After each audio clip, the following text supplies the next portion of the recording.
Good afternoon students, welcome to today's video lecture of probability. In the last class we did the theory of algebra of events and types of events. Now let us continue with exercise 16.2. Okay. Question number 1 2 3 मैंने कर दिए थे. Question number 4 से हम start करते हैं. Question number 4 है 3 coins are tossed once. So 3 coins are tossed once.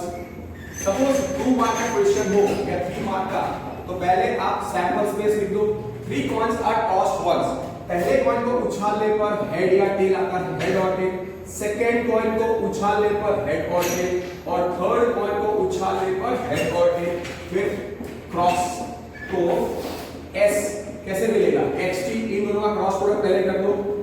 H H H T T H T T cross H T, और फिर फाइनली सैंपल स्पेस एस में लिख रहा हूं. टोटल 8 आउटकम्स आएंगे. डबल एच एच, फिर double H T, फिर है एच टी टी, फिर आएगा T H H T H T, फिर आएगा टी एच और T. Okay, now number of outcomes in the sample space not required. पर अगर आप ध्यान रखो 2c1 into 2c1 into 2c1 मतलब 2 into 2 into 2 मतलब 8. How many outcomes are there in the sample space? 3 coins are tossed. पहले coin पे head और टेल, सेकंड कॉइन पे हेड और टेल, और थर्ड कॉइन पे हेड और टेल, और ऐसे आप इसके सैंपल स्पेस निकाल सकते हो. Now they have defined few events. Let A denote the event. A is equal to event A 3 heads show. Okay, तो 3 हेड शो का मतलब क्या आएगा? Triple H. मतलब तीनों पॉइंट पे हेड, उसका मतलब ए क्या हो गया? ए हो गया एच एच एच. फिर D is equal to कौन सा event? D is equal to event के 2 heads and 1 tail show. 2 heads and 1 tail show. 2 heads and 1 tail show. Okay, question number मैं point 2 कर रहा हूँ. Okay, they have not given the answer, they have just defined. Okay, just 1 minute. So A हो गया triple H 2 heads and 1 tail show. अब इसमें ऐसा नहीं है कि पहले दो पे हेड और तीसरे पे टेल, ऐसा नहीं. इसमें मतलब किसी भी तीनों पॉइंट में कहीं पे भी 2 हेड और 1 टेल. सो उसका मतलब क्या आएगा? 2 हेड और 1 tail. H H T H T H H H T H और T H H. You understood? 2 head और 1 टेल दिखना चाहिए तीनों पॉइंट में कहीं पर भी. ओके, फिर C is defined as the event. C denotes the event. C denotes the event. Head shows on first point. Head shows on first point. Now here they have specified. Head shows on the first point. Head shows on the first point. मतलब head पहले point पे, तो मतलब H H H H H T H T H H T T. बाकी इधर second और third point पे क्या है? That is not important. क्या होना चाहिए? फर्स्ट पॉइंट पे हेड होना चाहिए. तो कौन कौन से आउटकम्स आएंगे? Triple H H H H H H T, फिर है एच टी एच और एच टी टी, और फिर है H T T. Yes, just 1 minute. It is C. Wait. C denote the event 3 tails show. Sorry, my mistake. वो D था. Okay. C क्या था? C था. My mistake. C है denote the event 3 tails show. C is 3 tails show. उसका मतलब पहले coin पे टेल, सेकंड कॉइन पे टेल, दूसरे कॉइन पे भी tail. So T T T T T triple T. और D क्या था? कि D is the event के head shows on first point. Head shows on first point. Head shows on the first point. उसका मतलब H H H H H T H T H H T D. तो अब sample space की जरूरत नहीं है. तो S तो आपको D मिल गया, D is H H H H H T H T H और H T D। fair enough? With the 3 mark question आप A B C D निकाल दे, you will end up getting 1 mark. Okay, so don't worry. Tail shows the first head shows on the first one. Okay, so here you can write triple H, double HT, HTH, HTT. Okay, now सारे events एक बार लिख लो। एक कितना है triple H, फिर सी आप लिख दो, सी इज ट्रिपल टी, और डी आप लिख दो, D they have given as HHT, HHT, HTH और THH. Now what is the question they have asked? They have asked which events are mutually exclusive, simple और compound. Simple event का मतलब उसके favour में एक ही आउटकम होना चाहिए. Here N of A क्या है? एक इवेंट A के फेवर में एक ही आउटकम है, and N of B is और N of C is 1. मतलब A के फेवर में एक आउटकम, C के फेवर में एक outcome. Therefore A and C are simple events. ठीक है, सिंपल और एलिमेंट्री इवेंट्स दोनों डेफिनेशन लिख लो. सिंपल और एलिमेंट्री इवेंट्स. टेक्स्ट बुक में मैंने एग्जांपल भी दिया था, थियरी जब मैंने आपको कराई तब मैंने दो एग्जांपल भी दे दिए हैं. सो मोर देन इनफ है. Even if I don't solve this exercise and define the events, is more than enough. मतलब मैं खाली इवेंट्स का आउटकम लिखूं और बाकी थियरेटिकल पोर्शंस आपके लिखूं, but I am doing it. Recall करो, सिंपल इवेंट क्या होता है?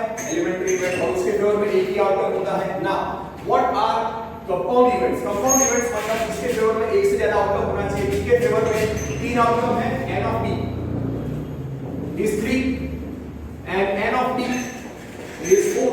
मतलब more than one outcome in its favor. So therefore B and D are compound.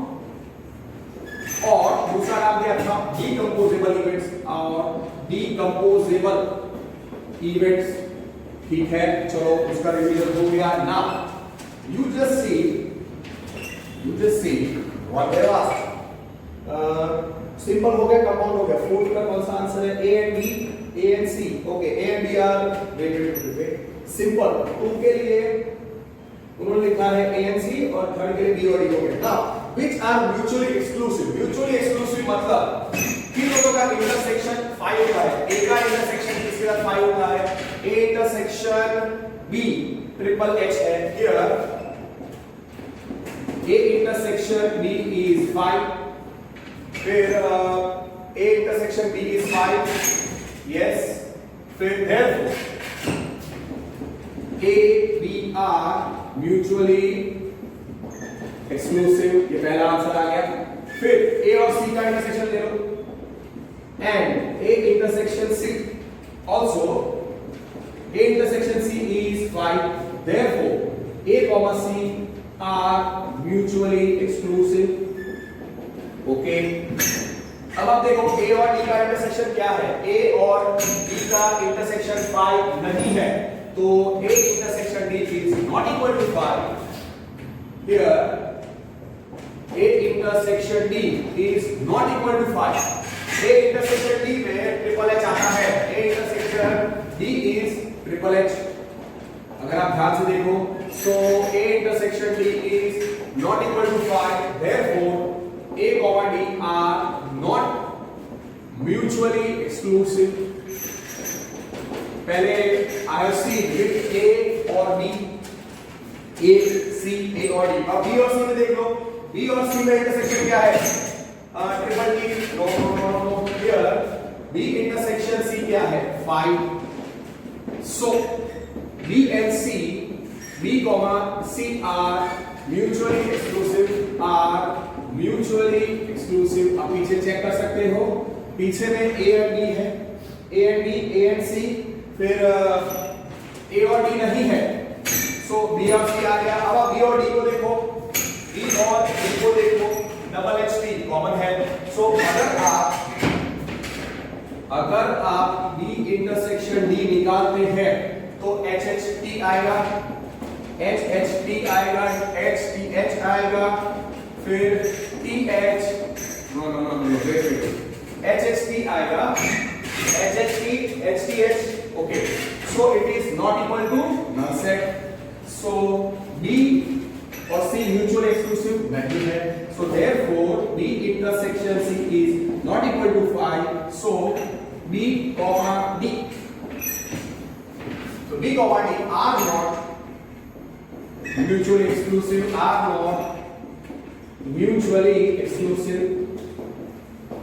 Total 6 combination देखने पड़ेंगे, A और B, A और C, A और D का मैंने देख लिया, फिर B का C के साथ देख लिया, B और D का देख लिया। नाउ C और D में आप देखो कुछ कॉमन है, triple D, no no no, so C intersection D is 5, so here C intersection D is 5, here C intersection D is 5, कुछ भी कॉमन नहीं है, triple D, no, so here C intersection D is 5, so C comma D are mutually exclusive, are mutually exclusive. और आप directly देख के बोल सकते हो ट्रिपल एच, ए बी है, ए सी है, ए बी ए सी पीछे आंसर होगा, A B A C, B C होगा, बी डी नहीं होगा और सी डी होगा। Yes, so we have given all the answers के कौन से म्यूचुअली एक्सक्लूसिव है और कौन से नहीं है। दैट कवर्स एक्सप्लेनेशन भी दे दिया है ताकि आपको फिर डाउट नहीं आना चाहिए। म्यूचुअली एक्सक्लूसिव होने के लिए दो इवेंट्स का इंटरसेक्शन 5 होना चाहिए। That finishes question number 4. Okay, now let me do question number 6. Question number 5 are given as homework. 2 dice are thrown. The events A, B, C are as follows. पहले क्या हो रहा है? 2 dice are thrown. ओके, इसके 36 outcomes. Okay, तो first dice में क्या आना चाहिए? सो 2 डाइस, फर्स्ट डाइस में क्या आएगा? 1 2 3 4 5 6. सेकंड डाइस में क्या आएगा? 1 2 3 4 5 6. So ultimately sample space is cross product of this, so S will be containing ordered pair XY. It will contain ordered pair XY जहां पे X Y both are equal to 1 2 3 4 5 6. और already हम लोग question number 3 में मैं 36 outcomes लिख चुका हूं, और जब मैंने a pair of dice is rolled once and 2 dice are rolled once, तब मैंने 36 आउटकम्स लिखे हैं। ऑलरेडी 36 आउटकम्स हम लोग 2 बार लिख चुके हैं, तो आपको वो आउटकम्स अच्छे तरीके से याद होंगे। N of S, number of outcomes in sample space S is 6 into 6 36. Okay, now अगर आपको डायरेक्टली नहीं आता है तो फिर S लिख दो, तो फिर आप S लिख दो, बिकॉज S लिखना पड़ेगा।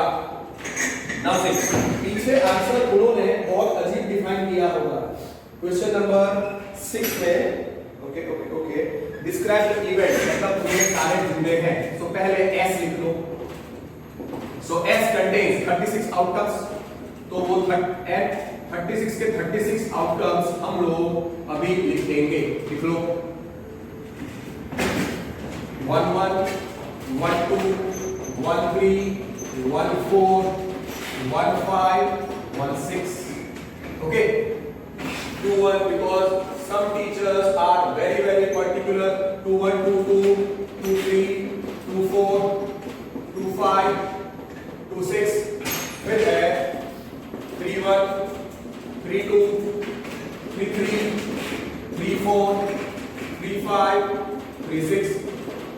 फिर है 4 1 4 2 4 3 4 4 4 5 और 4 6.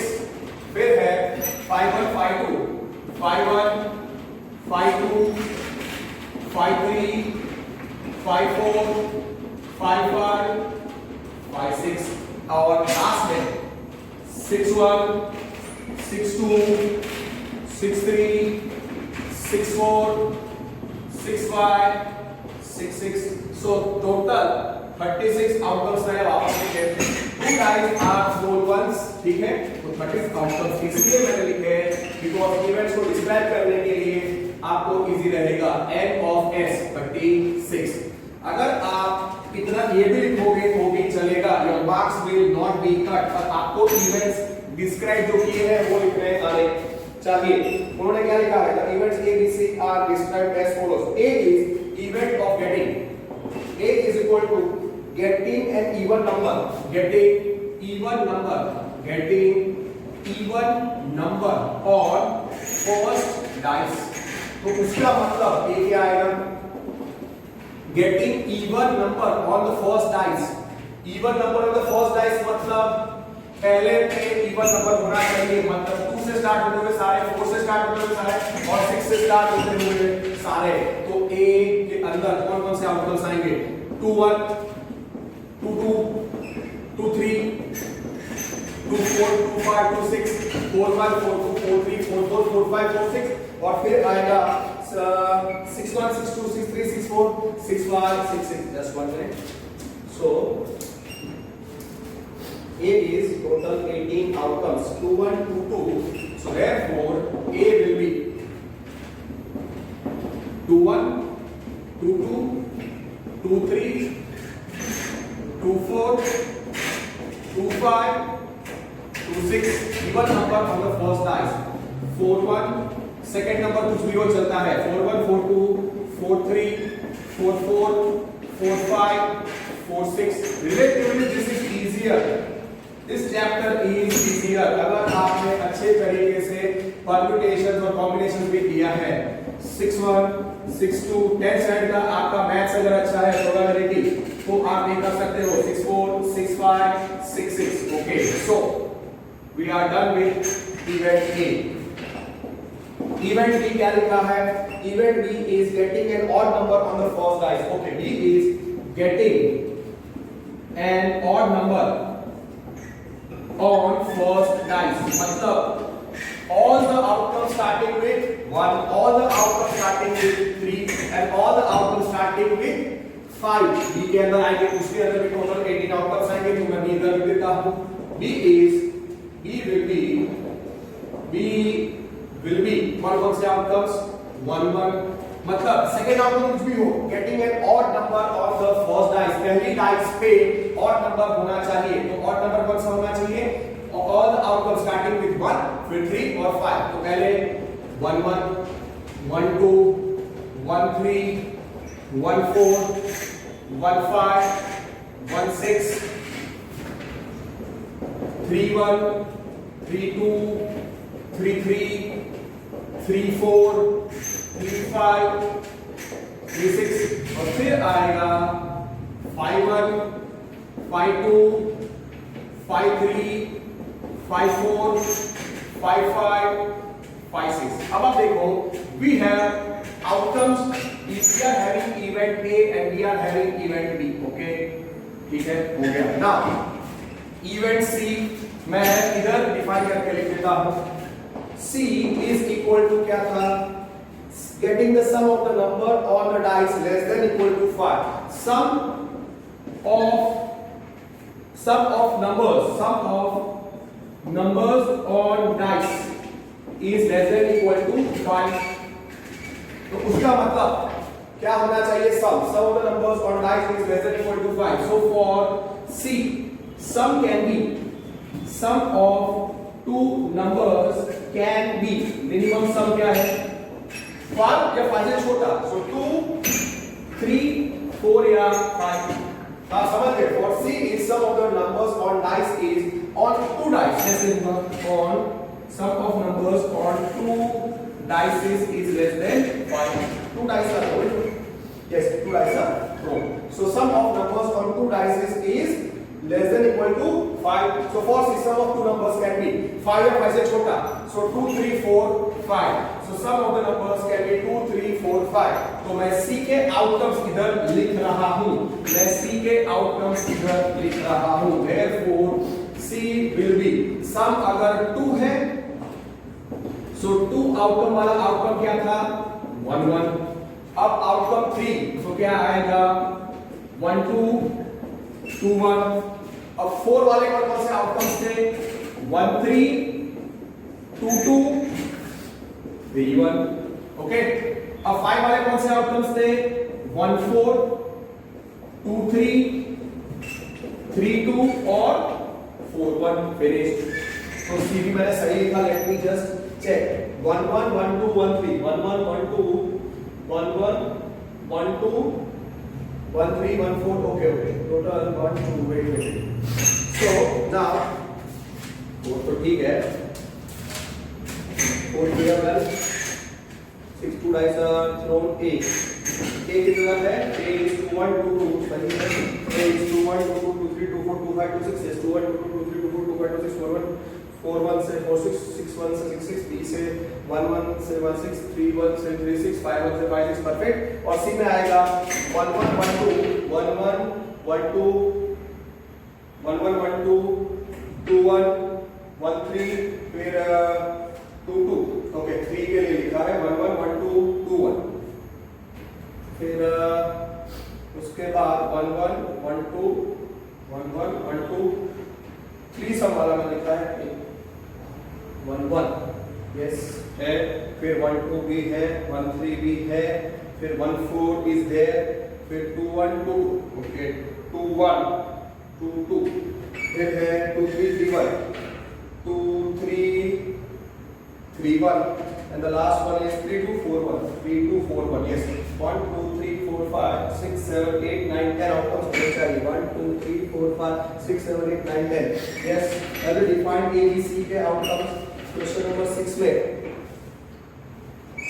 no they have written yes 2 1 से 2 6 4 1 से 4 6 6 1 से 6 6 yes they have written b में 1 1 से 1 6 3 1 से 3 ओके 1 1 1 2 let me check 1 1 1 2 फिर 1 3 ओके फिर है 1 4 यस 1 4 भी है फिर है 2 1 2 2 2 1 2 2 भी है और 2 3 3 1 2 3 3 1 3 2 4 1 3 2 4 पीछे उन्होंने जो आंसर लिखा है उसमें सम जो है 2 3 4 5 1 से स्टार्टिंग में ऑर्डर टेस्ट फिर 2 से फिर 3 से फिर 4 से वैसे लिखा है order is not important when you writing the outcomes okay now describe the following events A B C we are having S आपको पता है तो अब डैश चाहिए नॉट बी चाहिए ए और बी चाहिए ए एंड बी चाहिए A but not C B और C B and C A intersection B dash intersection C dash चाहिए।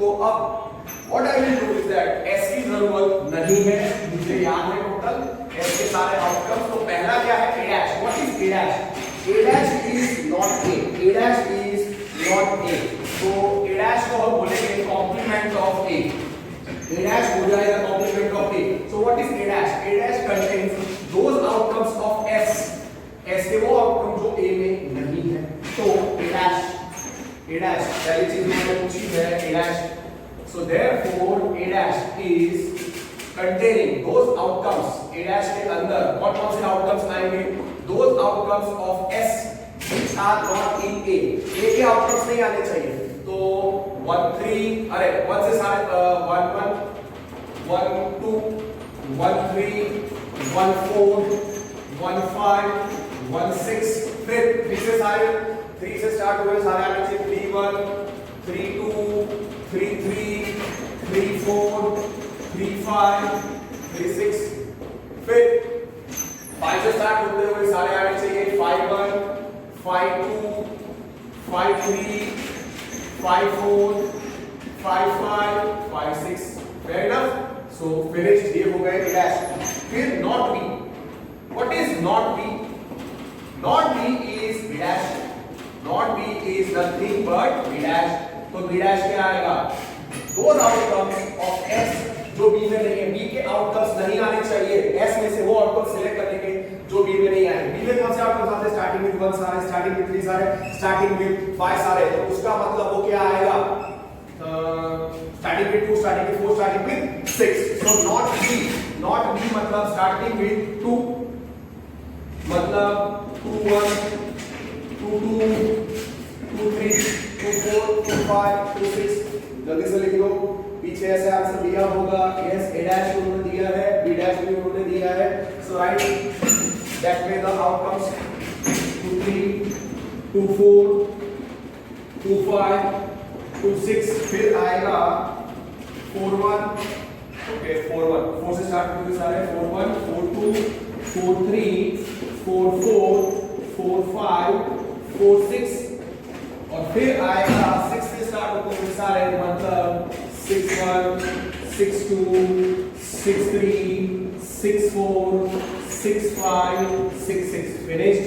So पीछे चेक कर लो आंसर a dash को उन्होंने क्या लिखा है 1 से 1 to 6, 3 1 से 3 6 और 5 1 से 5 6 और नॉट b में आपको लिखा होगा b dash, not b is b dash 2 1 से 2 6 4 1 से 4 6 और 6 1 से 6 6। अगर आप ऑब्जर्व करो a dash is equal to b और b dash is equal to a, तो आप वो नोट करके पीछे भी वही लिखा है उन्होंने कि here you can write here a dash is equal to b, here जो हमने a dash निकाला वो b था and not b मतलब b dash निकाला that is equal to a. Finished. That is one observation we did. Do it very nicely. फिर उसके बाद हमने क्या पूछा है ओके a और b, थर्ड a और b. What is a और b? A और b is nothing but a union b. A और b is nothing but a union b. और अगर आप ध्यान से देखोगे तो a union b will be equal to s. So this is equal to a union b. और direct क्या ऐसे कहा है कि 30 outcomes लिखे हैं. So see they have written all the 30 outcomes. So they expect you to write all those 36 outcomes. So you understood? Okay. So सारे लिखो. सारे 36 outcomes लिखो. 1 1 1 2 1 3 1 4 1 5 1 6. फिर 2 1 2 2 2 3 2 1 2 2 2 3 2 4 2 5 2 6 3 1 3 2. फिर आएगा 3 3 3 4 3 5 3 6 4 1 4 2 4 3. फिर आएगा 4 4 4 5 4 6 then 5 1 5 2 5 3 5 4 5 5 5 6 6 1 6 2 6 3 6 4 6 5 6 6. And what is this? This is equal to S. So A union B is equal to S. So therefore A union B is equal to S. Sample space is equal to S. Okay. फिर उन्होंने क्या पूछा है A and B. Okay. A and B का मतलब क्या होता है A intersection B. A and B उसका मतलब होता है A intersection B. What is A intersection B? No element is common. So 5. So A intersection B is 5. तो आप ऐसा लिख दो A intersection B is 5. So can you come to one conclusion? A intersection B is 5 and A union B is S. So A and B are mutually exclusive and exhaustive events. So A and B मतलब A intersection B is 5. फिर उन्होंने क्या पूछा है A but not C. Fifth one A but not C. What is A but not C? A minus C. A but not C मतलब A minus C मतलब A के those outcomes which are in A not in C, which are in A not in C. तो वो आप लिख दो और फिर करो उससे पहले करेंगे here A intersection B is 5 and A union B is S. Therefore A comma B are mutually exclusive and exhaustive. A intersection B is 5, so mutually exclusive A union B is S, इसलिए exhaustive. ठीक है, तो आपका revision हो जाएगा. अब उन्होंने क्या पूछा है A but not C. What is it of A but not C? मतलब A minus C. A minus C मतलब those outcomes which are in A but not in C. तो A के outcomes देखो जो C में नहीं है. 2 1 okay 2 1 दोनों में है 2 1 नहीं आएगा. 2 2 दोनों में है नहीं आएगा. 2 3 दोनों में नहीं आएगा. 2 4 आएगा. 2 4 2 5 yes. 2 5 is in A not in C. 2 6 is in A not in C. So 2 6 will come. in A minus C, फिर 4 1 is in A, 4 1 is in C तो वो नहीं आएगा, 4 2 is in A not in C, so 4 2 भी आएगा, फिर 4 3 A में है, B C में नहीं है, इसलिए 4 3, फिर 4 4 is in A not in C, 4 5 is in A not in C, फिर 4 6 is in A not in C, मतलब A minus C, 6 1 6 2 6 3, yes 6 1 6 2 6 3 सारे आएंगे, 6 1 6 2 6 3 6 4 6 5 6 6 वो सारे आएंगे because they are in A but not in C, so 6 1 6 2 6 3 6 4 6 5 6 6, तो ये outcome हो गए of A but not C, मतलब A minus C, चलेगा A minus C 2 4 2 5 2 6 2 4 2 5 2 6 4 2 4 3 4 4 4 2, wait 2 से स्टार्ट होता है 2 4 2 5 2 6 2 4 2 5 2 6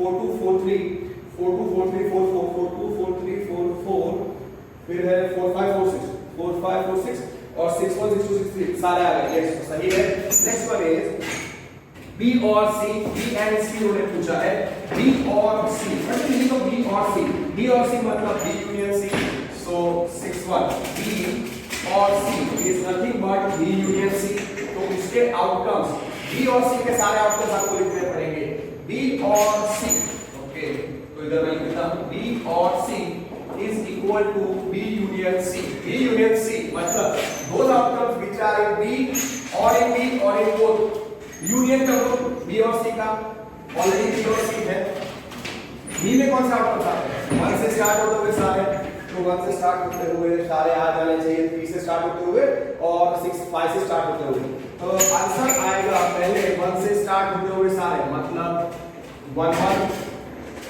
1 2 1 3 1 4 1 5 1 6, फिर 2 से स्टार्ट होते हुए कौन सा है 2 1 2 2 2 3, सो 2 1 आएगा 2 2 आएगा, वो पीछे का आंसर से करना है, तो 1 से लेके 1 6, अब देखो पहले 1 से स्टार्ट होते सारे लिख रहे हैं, फिर 2 से कौन से स्टार्ट होते आगे 2 1 2 2 2 1 2 2 2 3 आएंगे, फिर 3 से स्टार्ट होते हुए सारे आएंगे 3 1 3 2 3 3 3 4, ट्राई टू अंडरस्टैंड B में 1 से स्टार्ट होते हुए सारे हैं, तो वो लिख दिए, C के जो भी कॉमन वो आ गए, फिर B में एक भी नहीं है तो 2 से स्टार्ट, जितने भी 2 से स्टार्ट हो रहे C है वो मैंने लिखे, फिर 3 से स्टार्ट होते हुए सारे लिख दिए, और इसमें 3 से स्टार्ट होते हुए 3 1 और 3 2 आ गए, इसमें 3 1 3 2 3 4 3 5 और 3 6, फिर 4 से स्टार्ट होता हुआ सारा एक भी B में नहीं है, 4 से जितने भी स्टार्ट हो रहे हैं C में वो लिख दो,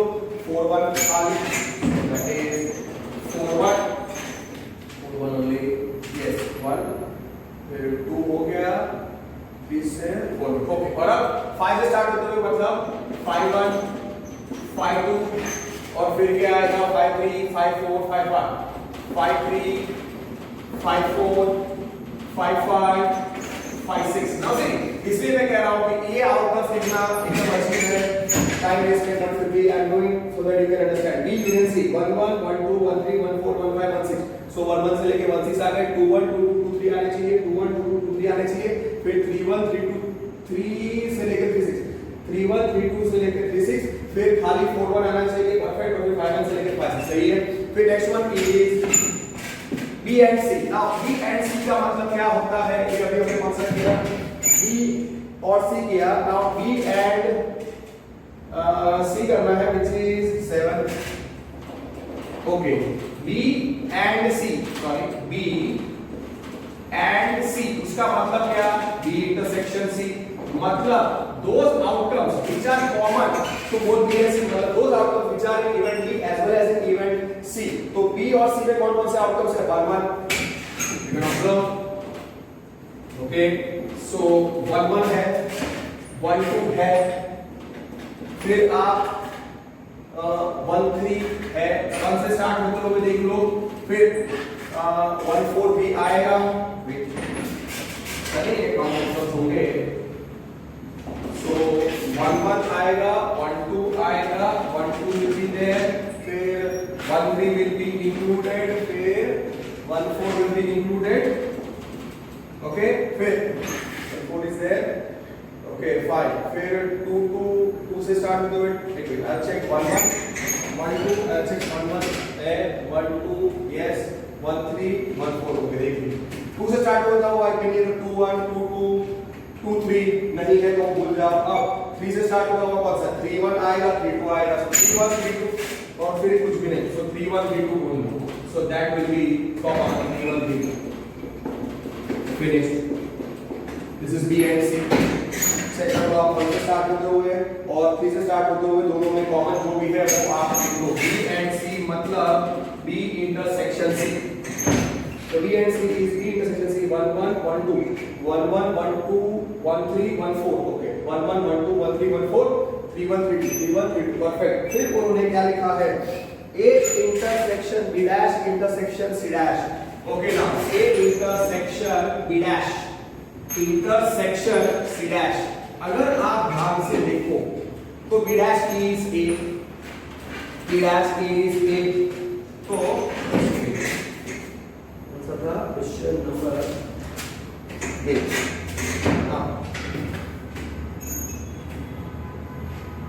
okay A intersection B dash intersection C dash we are having A intersection B dash intersection C dash. See, we have found everything, so why to waste? A already we are having, B dash is A only, B dash is A only। 6 अगर आप देखो तो 6 में B dash is A, yes, तो here B dash is A, मैं 8 कर रहा हूँ, ओके 8 के लिए B dash is A only, B dash is equal to A, ठीक है। अब मुझे C dash चाहिए, मुझे C dash चाहिए, तो C dash में कितने आउटकम्स आएंगे?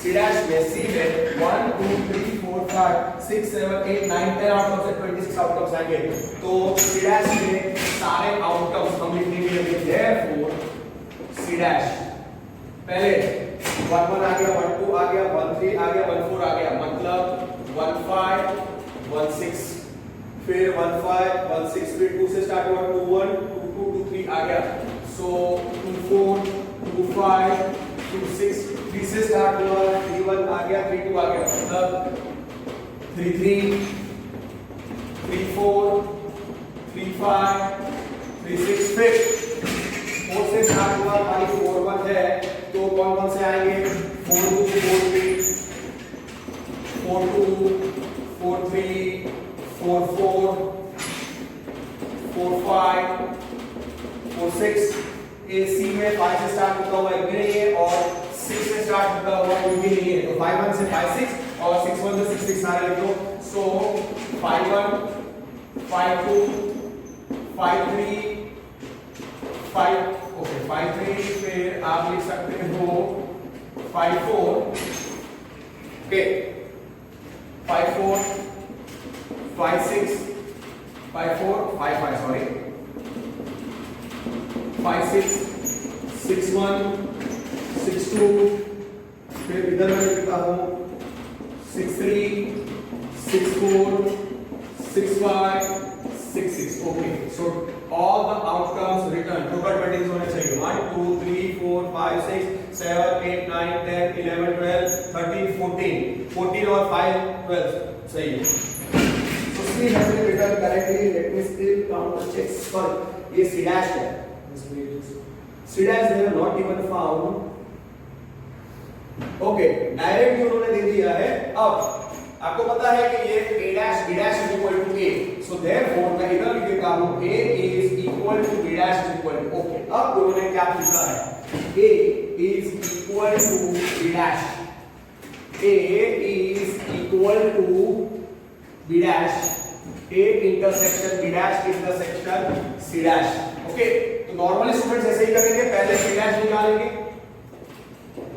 ओके नाउ क्या पूछा है A intersection B dash intersection C dash, A intersection B dash intersection C dash, now A you know what is B dash, it is A only, so A intersection C dash, A intersection A क्या होता है आपको पता है, A intersection A होता है A, so A intersection C dash पूछा है, A इंटरसेक्शन सी डैश पूछा है या a माइनस सी आप करो, your choice a minus C निकाल दो, a इंटरसेक्शन सी डैश है, that you can go with a minus C. Special case है because b dash is equal to a, because b dash is equal to a, otherwise आपको a फिर b dash निकालना पड़ता, c dash निकालना पड़ता और तीनों का common intersection. Now a intersection c dash your choice, इन दोनों में से इंटरसेक्शन ले लो या a इंटरसेक्शन c dash मैंने आपको सिखाया है it is a minus c, so that will be much easier। a में से c के outcomes subtract a minus c कर दो, those outcomes which are in not in c, 2 1 आएगा। Yes, I don't think it will be a very big answer. It will be 1 2 3 4 5 6 7, okay, some few outcomes will be there। So a intersection c dash, this is equal to a intersection c dash which is nothing but a minus c। Okay, और मैं उसके सारे outcomes इधर लिख रहा हूं, तो a minus c करना है, 2 1 will be there, 2 1 will be included। Okay, पहले मैं लिख रहा हूं 2 1 2 2 2 1 2 2 will be there, 2 1 a में है c में, वेट a minus c जाना है, मैं पहले भी दोनों कॉमन कर रहा था, सॉरी a minus c करो, a minus c है देखो, या तो फिर a इंटरसेक्शन c डैश दोनों कॉमन करो, योर चॉइस। मैं a minus c कर रहा हूं, a minus c I am going, or should I go with the intersection only? 2 1 दोनों में नहीं है, 2 2 दोनों में नहीं है, 2 3 नहीं है, 2 4 2 5 2 6, yes 2 4 2 5 2 6, that will be much easier। 2 4 instead of going with a minus c, the better is आप इसका आंसर डायरेक्टली इंटरसेक्शन ले लो। 2 से स्टार्ट होते हैं में, मतलब 2 4 2 5 2 6 आएंगे, 2 4 2 5 2 6 आएंगे, फिर 3 से स्टार्ट होता हुआ एक नहीं आएगा, 4 से स्टार्ट होते हुए जो भी है 4 2 4 3 4 4 4 5 6, तो 4 से स्टार्ट होते सारे 4 2 4 3 4 4 4 5 4 6 और फिर 6 से स्टार्ट होते हुए सारे, तो 6 1 से 6 6 परफेक्ट, so 6 1 6 2 6 3 6 4 6 5 6 6। ओके, तो मैंने क्या किया, मैंने a इंटरसेक्शन c डैश निकाल दिया, सिंपल आंसर आप चेक कर लो पीछे, इजी वे टू डिफाइन, ज्यादा टफ नहीं है, फेयर ना। तो a इंटरसेक्शन c डैश ये आ गया, मैंने कर लिया, a और c मुझे चाहिए था। Okay okay, now a intersection मतलब a intersection b dash c dash 2 4 2 5 2 6 2 4 2 5 2 6 4 2 4 3 4 4 4 5 4 6 4 2 4 3 4 4 5 4 6 6 1 से लेके 6 6 6 1 6 2, yes perfect। now they have asked two questions, okay, question number 7, I believe question number 7 you can manage on your own, because मैंने सारे events drop कर दिए हैं, but still there was 6 questions, a and b are mutually exclusive, a and b are mutually exclusive, exhaustive, a is equal to b dash, true or false। question number 7 can be done because all these things we have done, a b b dash c dash and all these points we have done, so I prefer note करके question 7 of exercise 16.2 is homework that you can manage on your own। yes, you can manage perfectly fine, so not a big problem। so question number 4 5 6 7 done। now let me solve examples, just 1 minute, let me have the water and I will continue।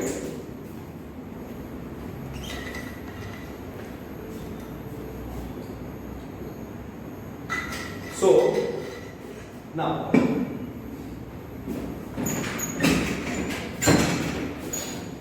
we can do example number 6। example number 6, consider the experiment of rolling a dice। a dice is rolled once, a dice is rolled once। तो अगर ये question 3 marks का है, suppose in the exam they ask a simple question, तो आप sample space लिखो, you will get half mark। अगर आपको क्वेश्चंस नहीं आ रहा है या आपके पास टाइम नहीं है, you must write few things, your marks will not be cut. Okay, फिर उन्होंने इवेंट डिस्क्राइब किए हैं. सपोज आपको ये नहीं आ रहा है ए और B, A and B, A and what not B, not A, suppose वो आपको नहीं आता है, पर अगर आपको इवेंट्स फाइंड करना आता है तो आप आराम से ये सारी चीजें कर सकते हो. S लिखो, but I is old ones, so S will be 1 2 3 4 5 6. फिर इवेंट A क्या है? Event A is getting a prime number. A is equal to getting a prime number. आप ऐसा लिख सकते हो. A is equal to, so which are the prime numbers? 2 3 5. 1 is neither prime nor opposite. B क्या है? B is getting an odd number, getting an odd number, getting an odd number. तो आप B लिख लो 1 3 5. इतना तो आप आराम से 10th स्टैंडर्ड के नॉलेज के बेस पर कर सकते हो. ओके, नाउ सपोज इतना भी आप करोगे, it's 3 mark question, you will get 1 mark because you have found S, A and B. Okay, now they have asked you three A or B, A and B, A but not B. First, क्या पूछा है उन्होंने? A और B. A और B क्या होता है? A और B is nothing but A union B. और A union B तो आप कह सकते हो 2 3 5 1 3 5. So 1 2 3 5 चेक कर लो. A और B is A union B. 1 2 3 5. फिर उन्होंने क्या पूछा है? A एंड B का आधा मार्क होगा. 3 मार्क क्वेश्चन में A और B का आधा मार्क, A एंड B का आधा mark, A but not B का आधा मार्क, not B का आधा mark. So 1 mark is for finding S, A and B. So that way. Second उन्होंने क्या पूछा है? A. Second they have asked is A and B. What is A and B? It is A intersection B. What is A intersection B? 2 3 5 3 5 3 5. फिर उन्होंने third क्या पूछा है? A but not B. A but not B. काफी students को इसमें problem आता है. A but not B is nothing but A minus B या A difference B. So A difference B मतलब those outcomes which are in A not in B. Those outcomes which are in A not in B. 2 is in A not in B. So 2 आएगा. 3 is in A and B. 5 in 3 नहीं आएगा. 5 is in A not in B. So 5 नहीं आएगा. So A minus B. Answer will be 2. And last one is not A. Not A. Okay. Not A is nothing but A dash. Not A is A dash. Those outcomes of S which are not in A. 2 3 5 को छोड़ के 1 2 3 4 6. अगर मैं खाली note करके आपको extra बता देता हूं, not B, therefore suppose fifth is not B. Not B will be B dash. Not B will be B dash. B dash मतलब S में से 1 2 3 4 5 6 में से 1 3 5 निकाल दो, तो 2 4 6. सपोज अगर A dash और B dash ढूंढने में किसी को प्रॉब्लम है तो मैंने वो बता दिया. और फिर मैं लास्ट एक्स्ट्रा और एक बता देता हूं, B but not B but not A. What is B but not A? B minus A. Those outcomes which are in B not in A. So B से A में देखने का 1 B में है, A में नहीं है. B 1 B में है, A में नहीं है. So 1 will be included. 3 B में है, A में भी है. दोनों में नहीं आएगा. 5 दोनों में नहीं आएगा. So B minus A will be 1. So I hope अब आपको कॉम्प्लीमेंट ढूंढना तो इजी ही है. और अगर किसी को डाउट होगा, अगर है तो मैंने A dash के साथ आपको B dash बता दिया और A but not B, B but not A वो भी बता दिया. So that finishes example number 6. Example number 7 देखो. 2 dice are rolled once. 2 dice are rolled. Okay, example 7. Suppose this is again a 3 mark question. तो सबसे पहले 2 dice are rolled या rolled and sum of the numbers which come up on the dice is noted and sum of numbers. 2 dice are rolled. Obviously this sum of the numbers की note down करेंगे. Okay, 2 dice are rolled and sum of numbers on 2 dice is noted. Okay, अब मैं sample space लिख रहा हूँ. S क्या आएगा? पहली डाइस पे क्या आता है? 1 2 3 दूसरी डाइस पे क्या आता है 1 2 3 4 5 6 क्रॉस। तो अब instead of writing the 36 outcomes it contains ordered pair xy where x y both are equal to 1 2 3 4 5 6 perfectly. अब आपको ये सारे क्लियर हो गए 36 आउटकम्स तो इनमें है, बिकॉज ये 36 आउटकम्स हमने मिनिमम 3 बार लिख चुके हैं, right? So don't be lazy. और आपको ये पता होना चाहिए कि when a pair of dice is rolled or two dice are rolled, what will happen? Total 30 outcomes, और तब minimum sum कितना होता है 2 और maximum sum 12. So sum of the numbers on two dice can be 2 3 4 5 6. Okay, so therefore sum of sum of two numbers on two dices can be क्या हो सकता है? Can be 2 or 3 or 4 or 5 or 6 or 7 or 8 or 9 or 10 or 11 or 12. Okay. अब A क्या है? Sum is even. A is sum is even. Sum is even. अब even sum वाले कौन कौन से हैं? So for A sum can be 2 4 6 8 10 12. Okay, 2 4 6 8. Okay, अब 2 सम वाले कौन से ऑर्डर पेयर्स हैं? 1 1. फिर 4 वाले कौन से? 1 3. 3 1 लिखना है, उसका उल्टा तो बेटर रहेगा 1 3. फिर मैं 4 वाले लिख रहा हूं, पहले 2 सम वाला मैंने 1 1 लिखा, फिर 4 वाला 1 3 3 1 2 2. ओके, अब सम इज 6, तो 6 सम वाले कौन से आएंगे? 1 5 और उसका उल्टा 5 1, फिर 2 4 और उसका उल्टा 4 2 और 3 3. You understanding how doing? उसको ढूंढने का मतलब नहीं। अब 8 सम वाले 1 से स्टार्ट होकर 2 6 आएगा और उसका फ्लिप 6 2 आएगा, फिर 3 5 आएगा तो 5 3 आएगा और फिर 4 4 आएगा। ओके, 8 अब 10 सम होने के लिए 3 से स्टार्ट होता होगा कि नहीं? 4 6 6 4 5 5 और 12 सम वाला है only 6, so 6 6. So total how many outcomes? Total 1 2 3 4 5 6 7 8 9 10 11 12 13 14 15 16 17 18. 18 outcomes होने चाहिए. 1 2 3 4 5 6 7 8 9 10 11 12 13 14 15 16 17 18. Yes. अब B क्या है? B is the sum is a multiple of 3. Sum is a multiple of 3. So multiple of 3 क्या आएगा? 3 6. So B is equal to sum of two numbers. Sum is a multiple of 3. Sum is a multiple of 3. तो उसका मतलब for event B sum can be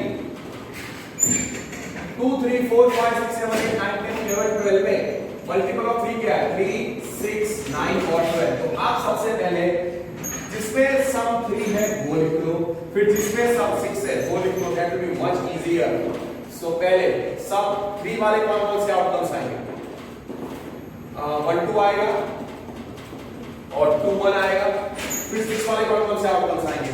6 वाले कौन से outcomes आएंगे? 2 4 और उसका फ्लिप 4 2, फिर 3 और कोई भी नहीं आएगा. यस, नहीं 1 5 आएगा. 6 में 1 5 आना चाहिए. सो 1 5 और 5 1, फिर 2 4, फिर है 4 2 और फिर है 3 3. ओके, अब 9 सम में क्या आएगा? 1 से स्टार्ट होता होगा कि नहीं? 2 6 9. ओके, 3 6 उसका फ्लिप 6 3 4 5, फिर 5 4. Okay, nothing else. And yes 12 के लिए 6 6. So A B we have found out. C or D. Sum is less than 4. Sum is less than 4. उसका मतलब sum can be C क्या है?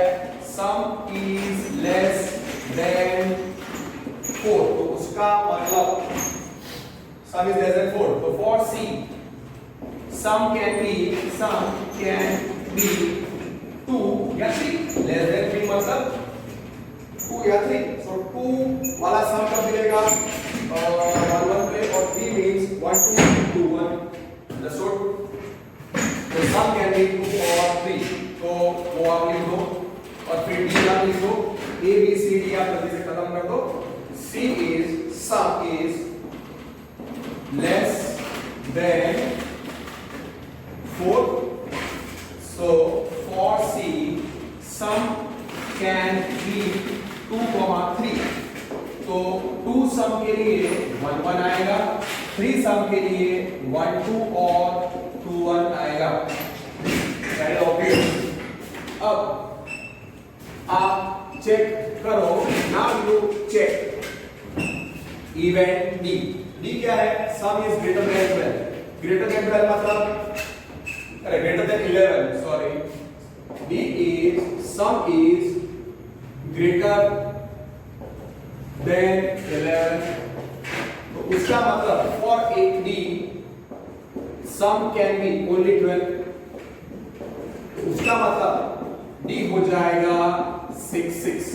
अब आपके पास A B C और D है, now they have asked which of these events are mutually exclusive। mutually exclusive का मतलब क्या? इंटरसेक्शन 5 होना चाहिए। A में क्या था 2 4 6, so A इंटरसेक्शन B 5 नहीं है। अब अगर आप देखोगे here A intersection B mutually exclusive होने के लिए 5 होना चाहिए, तो A इंटरसेक्शन B 5 नहीं है, is not equal to 5। फिर A इंटरसेक्शन C B 5 नहीं है, और A इंटरसेक्शन D B 5 नहीं है, is not equal to 5। Okay, wait, फिर 1 1, ओके, फिर A और उसका हो गया, B और C का आप देखो, B intersection C is also not equal to 5। here A intersection B मैं लिखता हूं here, wait, A intersection B is not equal to 5, A intersection C is not equal to 5, A intersection D is not equal to 5, मतलब impossible event। B intersection C again is not equal to 5, फिर B intersection D is also not equal to 5, and C intersection D खाली 5 है। yes, C intersection D is equal to 5, so only C and D are mutually exclusive। yes, C and D are mutually exclusive। तो अब आप समझ गए कि which are mutually exclusive। ऐसा पूछा है कि which pair of these are mutually exclusive, so you can write only A, C are mutually exclusive, only B, C and D, sorry, C and D are mutually exclusive, therefore C, D are mutually exclusive। बाकी understood, हमको खाली पूछा है कि कौन से mutually exclusive है, तो मैंने इधर लिख दिया कि A और B 5 नहीं है, कि A intersection C is not equal to 5, so you need not write the remaining 3 के उनका पेयर नहीं है, डायरेक्टली आप कर सकते हो। एग्जांपल नंबर 8 क्या लिखा है? A coin is tossed 3 times, a coin is tossed 3 times, a coin is tossed 3 times, okay, a coin is tossed 3 times is same as 3 coins tossed simultaneously, तो इसका सैंपल स्पेस आपको लिखना पड़ेगा। Okay, now A B C में पूछा है मुझे form a set of mutually exclusive and exhaustive union, मतलब A B C तीनों का यूनियन S होना चाहिए और pairwise. Okay okay, next a coin is tossed 3 times, तो पहले कॉइन पे हेड और टेल, सेकंड कॉइन पे हेड और टेल, थर्ड कॉइन पे हेड और टेल, क्रॉस कर दो। सो S will be HH, पहले दो का क्रॉस में कर रहा हूं, HH HT TH TT, cross HT, and then you write the direct S। So now,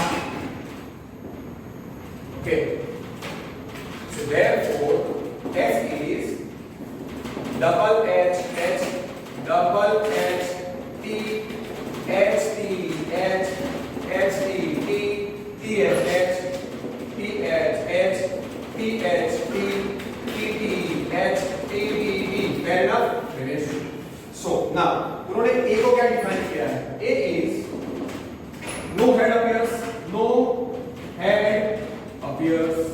okay, see मैं डायरेक्टली देख सकता हूं कि ए क्या है, बट इट्स बेटर कि हम डिफाइन करें नो हेड अपीयर्स, मतलब हेड कहीं पे भी नहीं आना चाहिए। तो ट्रिपल एस नहीं, डबल एस नहीं, H T, no head appears का meaning triple T, A will be triple T. Yes, no head appears मतलब एक बार भी नहीं, दो बार भी नहीं और तीन बार भी नहीं, तो ट्रिपल टी। ओके, ये मिल गया। नाउ बी चेक करो, बी क्या है? एग्जैक्टली वन हेड अपीयर्स, मतलब किसी भी पहली बार में हेड आए, दूसरी बार में या तीसरी बार में, किसी भी एक बार में हेड आना चाहिए। B is exactly one head appears, exactly one head appears, exactly one head appears। so एक ही बार हेड आना चाहिए तीनों कॉम्बिनेशन में, तो ट्रिपल एच नहीं आएगा, HHT नहीं आएगा, HTT नहीं आएगा। ओके सॉरी, HTH नहीं आएगा, HTT आएगा, फिर THT आएगा और TTH आएगा। Yes, perfect. HTT, THH और TTH। और C क्या है? At least two heads appear, at least two heads appear. उसका मतलब क्या? C is at least two heads appear, मतलब कम से कम दो हेड या कम से कम दो हेड होने चाहिए। तो पॉइंट इज क्रॉस 3 टाइम्स, उसमें मैक्सिमम 3 बार हेड्स आ सकते हैं। तो मैं क्या लिखता हूं? For C head appears two और 3 हेड्स अपीयर, क्योंकि एटलीस्ट वंस है। अरे एटलीस्ट 2 हेड्स का मतलब क्या होना चाहिए? कम से कम 2 बार हेड, मतलब 2 या 3 बार। सो फॉर सी 2 और 3 हेड्स अपीयर। सो पहले आप दो हेड वाले आउटकम लिख दो, एच एच टी, फिर एच टी एच, फिर टी एच एच। ये मैंने 2 हेड वाले लिखे और फिर 3 हेड वाले। एटलीस्ट 2 हेड्स मतलब 2 हेड या 2 से ज्यादा, 2 हेड वाले लिखे और 3 हेड। सो ये मैं लिख दिया।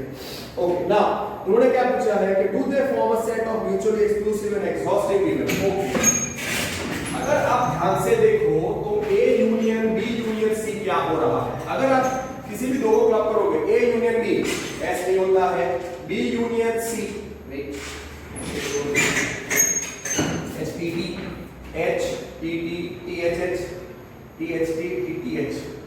ओके, 4 बट B और C नहीं है। और तो A union B union C अगर आप देखो, तीनों की बात हो रही है, तीनों की बात हो रही है। A union B union C, what is A union B union C? A union B union C कितना आ रहा है? अगर आप ध्यान से देखो तो ट्रिपल एच है, फिर डबल एच टी भी है, एच ट्रिपल एच, वाह ट्रिपल एच आ गया, वेट हाँ ट्रिपल एच आ गया, फिर एच एच टी, ओके, फिर एच टी एच भी है और एच टी टी भी है, एच टी टी भी है, H wait something wrong I'm saying. A is triple T, A is triple T, B is HTT, THT and TTH और C कितना है? HHT, HTH, THH और triple H। Okay, now A union B union C में देखना हो, A union B union C, okay, A union B union C, okay, therefore C is C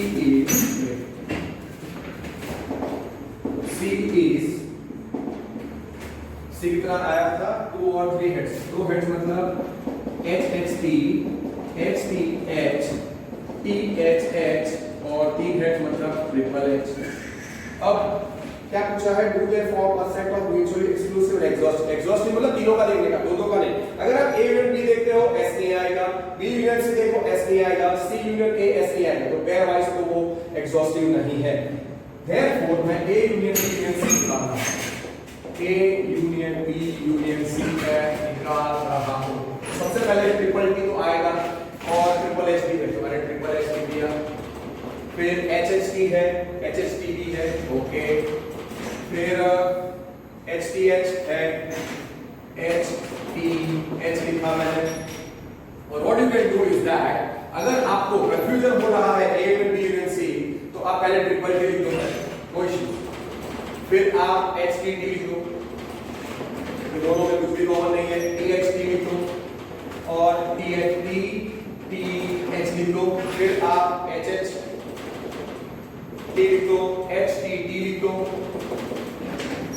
T T T H H और H H H. Now you see triple H है, triple H triple T है, H T T है, T H T है, T T H है इसमें, फिर double H T yes, H T T yes, T H H yes and triple H yes. तो अगर मुझे A union B union C वापस अगर लिखना हो तो ट्रिपल एच में लिख सकता हूं, है triple H A union B union C में है, एच एच टी भी है, आप देखो एच एच टी भी है, H T H H T H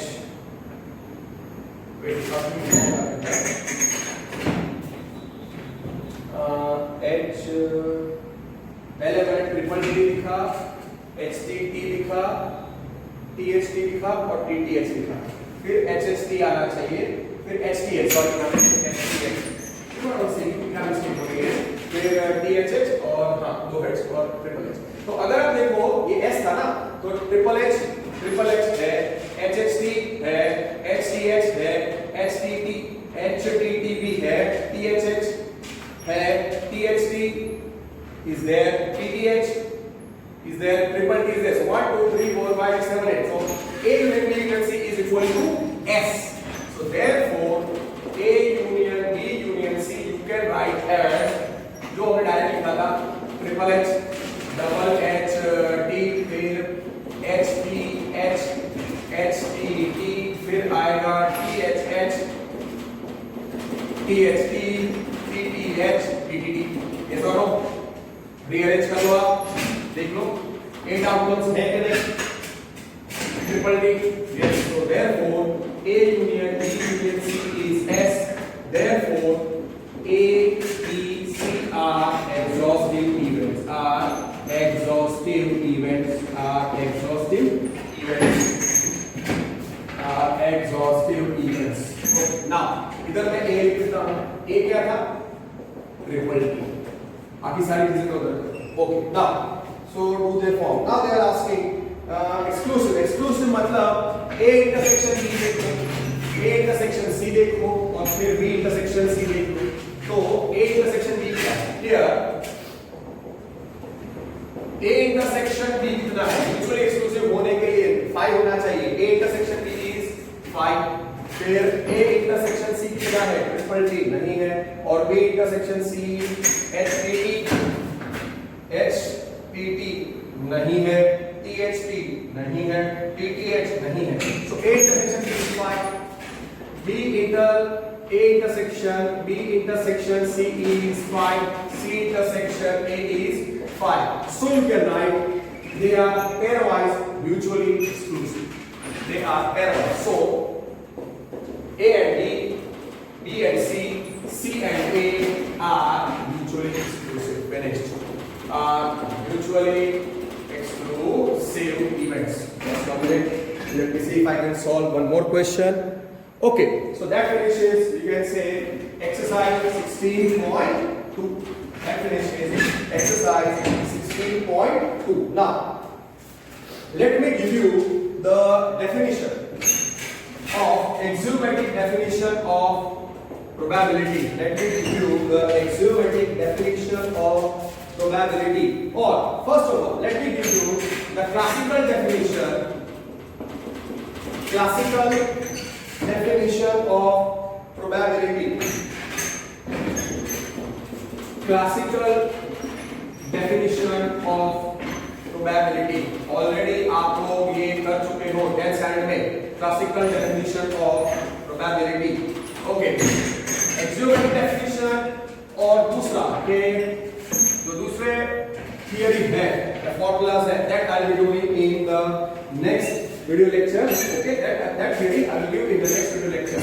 We have finished the examples and related to exercise 16.2. Now classical definition of probability says okay, let n is equal to the finite sample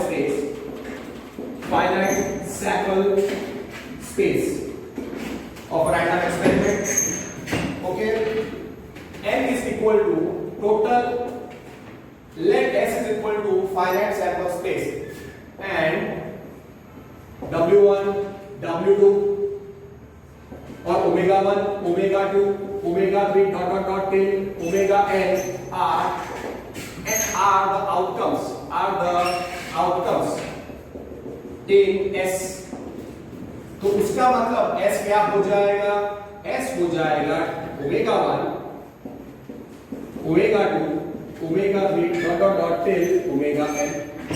अंदर से distinct outcomes are distinct, सारे अलग हैं, are distinct outcomes of sample space S. So therefore n of S कितना हुआ? n. So therefore total number of outcomes कितने? Total number of outcomes is n of S is n. Okay, now let's consider an event A. Suppose एक event A है. Consider any event A. Consider an event A. That is event A क्या होगा? Subset of sample space S. Suppose उसके favour में R outcomes है. Let event A is W1 and let W1 W2 या omega 1 omega 2 omega 3 till omega r outcomes. Okay, मैं ऐसा लिखता हूँ कि consider an event A is subset of S and let A is equal to omega 1 omega 2 omega 3 till omega r. So how many outcomes are favorable या are in A? So therefore n of A कितना हो गया? omega 1 omega 2 omega 3 till r. Okay, so number of outcomes in favor of event A कितना हुआ? n of A which is equal to यहाँ पे r है. Okay, which is equal to यहाँ पे r है. तो आपको याद रखना है probability of event A. P of A is probability. Okay. Now here P of A को हम क्या बोलेंगे? Probability of event A. Okay, और इधर event A के फेवर में कितने आउटकम्स हैं? A के फेवर में n of A कितना है? R. Number of outcomes, total number of outcomes in the sample space is n. So therefore P of A, which is probability of event A, will be n of A upon n of S, which you can write as r by n, So therefore P of A is equal to r by n. और हाँ, इधर आप दे सकते हो 0 less than equal to r less than equal to n. Okay, 0 less than equal to r less than equal to n. R can be 0 also. That's understood. Those things are clear. So P of A is equal to R by n. और ये क्या हो गया? P of A you can remember as favorable outcomes. You can say outcomes. Total number of outcomes in A, favorable outcomes of A. Just कैसे लिया है? should I? Okay, number of outcomes favorable for E. Therefore P of A मैं लिखूंगा number of outcomes in favor of A upon total number of outcomes, upon total number of possible outcomes, मतलब number of total number of outcomes in S sample space S, total number of outcomes. That is the classical definition of probability which you must remember. आपको याद रखना है और आप ऐसे कर चुके हो 10th स्टैंडर्ड में। You have done this way few questions based on 10th standard, अच्छे तरीके से आप लोग ये कर चुके हैं। तो let me give you an example. Let me give you an example. Let me give you an example. Just one minute. आप अच्छे तरीके से समझ जाओगे ये जो मैंने लिखा है। For event A, let n of A is R, and for sample space S, total number of outcomes in sample space है, total number of outcomes in favor of A R है, total number of outcomes in sample space N है। तो आपको याद रखना है P of A is probability of event A, and that is equal to n of A upon n of S. P of A is nothing but R by N. Oh, now we can do one or two question. अगर कोई simple question अगर है example में तो आराम से we can do. Okay. Now, right. See, बाकी जितने भी एग्जाम्पल्स हैं एक को छोड़ के we have finished example number 8. We have finished example number 8 और 9th खाली देखना है, otherwise all other, yes, they require the use of binomial theorem, तो वो मैं बता दूंगा। Let me consider an example. Let me give you an example. A dice is rolled once, तो उसका मतलब सैंपल स्पेस क्या आएगा? 1 2 3 4 5 6, तो n of s क्या आएगा? 6। ओके, अब मैं करूंगा I will define few events. Let A is equal to getting 7 on dice, तो वो तो getting factor of 4, तो फैक्टर ऑफ 4 कौन से होते हैं? 1 2 4, तो n of a कितना हो गया? n of a 3 हो गया, बराबर है। तो p of a क्या होगा? P of A क्या होगा? तब probability of event A, P of A मतलब probability of event A is nothing but number of elements in A upon number of outcomes of A upon total number of outcomes n of A upon n of S, कितना आएगा? Therefore P of A will be 3 by 6, so P of A will be half. Very easily done. Let B is getting an even, you can say getting a composite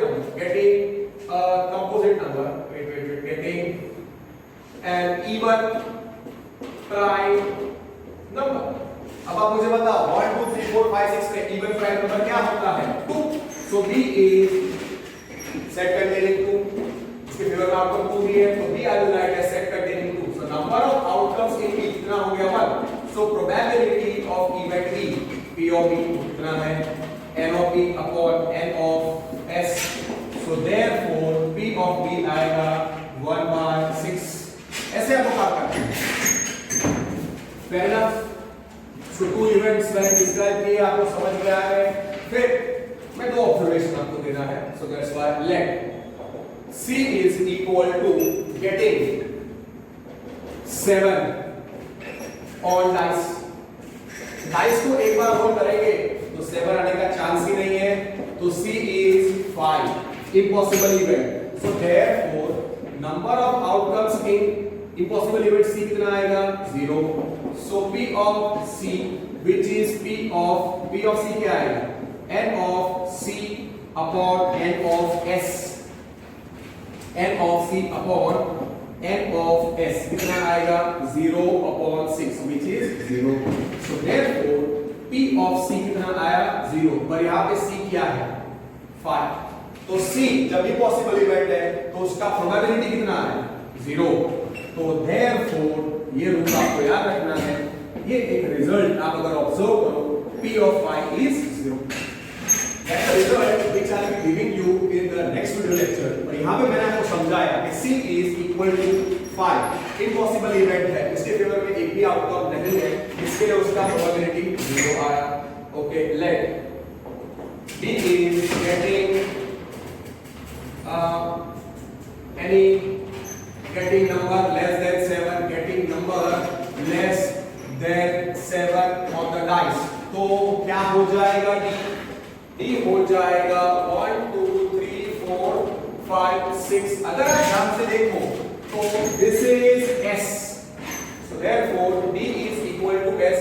now here number of outcomes D is S, इसका मतलब 6 है, तो P of D क्या आएगा n of number of n of D upon n of S, कितना आएगा answer 6 upon 6 upon 6, कितना answer आएगा 1, so therefore P of D कितना आया 1, P of D कितना आया 1, यहाँ पे P of C कितना आया 0 आया था, और C क्या था इम्पॉसिबल इवेंट, तो probability of impossible event 0, P of D 1 है, D इज सैंपल स्पेस, मतलब D is you can say sure event, so therefore P of S is 1, that we can reach a conclusion।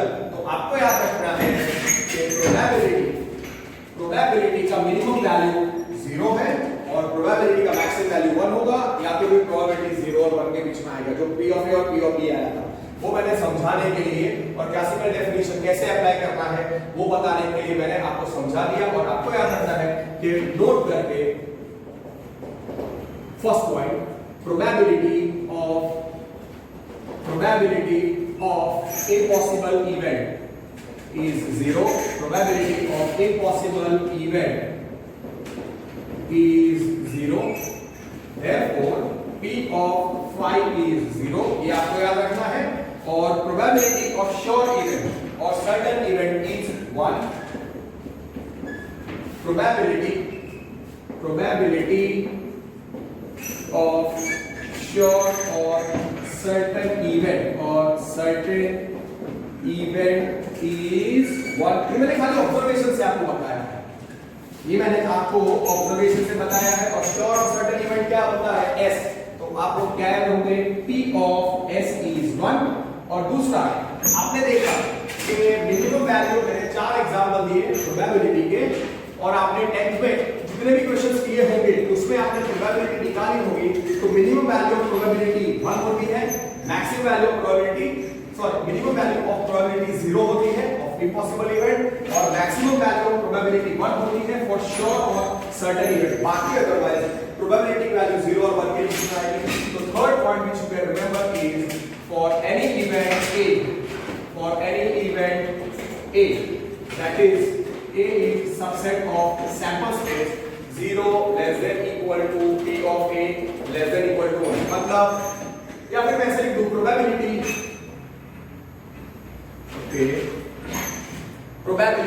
of any